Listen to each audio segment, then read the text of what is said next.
people get upset with me too. So that would be bad news.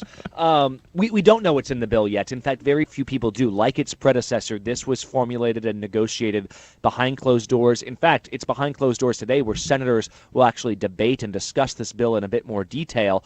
Then we will probably get the text of it ourselves later today, and then the Congressional Budget Office would weigh in with a revised score next week, and that's when things will start getting serious. That's when procedural votes to bring it to the floor would actually happen. How do we have any idea as to how different it will be from the last version that went down in flames? I mean, we don't have a clear version yet because we haven't seen the text. Very few people have. But what we're hearing from sources that a few tweaks are being made. $45 billion in funding for opioid addiction relief. You've got this Obamacare-era tax that supports Medicaid primarily by taxing the wealthy. That might actually survive. It was slated to be cut. And then Ted Cruz has this amendment that we might end up seeing in this bill that would essentially allow states to offer plans without all those so-called essential health benefits. That as long as there's one Obama-era compliant plan in the state, you could have lots of different ones. One doesn't provide maternity care, one doesn't provide ambulance care, but there are people in the health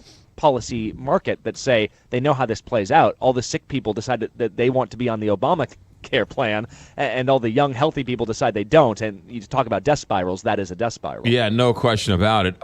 So it seems like they can only lose 2 or 3 senators.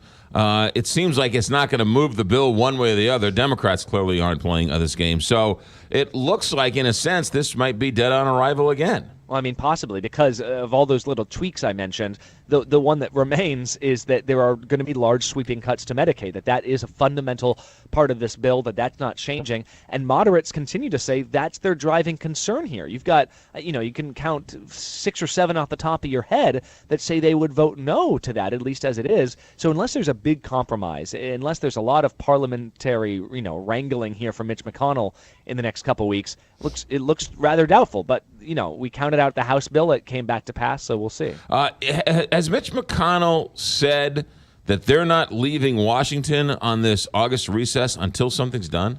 Essentially, he's basically said he'll at least cut that recess in half. It's usually a month-long recess. We always talk about how these senators get way too much time off. They never do anything about it. Here, Mitch McConnell says he will actually pull the trigger and keep them in Washington. However, you could imagine that if there's not a health care bill, or if they're still considering one, that they might not want to go home and face those town halls either. So maybe the swamp would be a more comfortable place to be right now. Well, and the other thing too is, that's more or less like go to your room. It isn't like they're close and we need a couple more days to negotiate.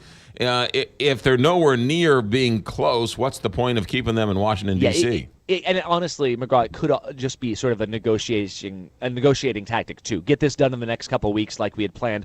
Otherwise, I'll send you to your room. But that could end up being just an empty threat, because what you're looking for are yes votes, and you're looking for them quickly. The last thing we want is the two parties to get together on this, clearly, which is the nuclear option. So anybody talking about that option?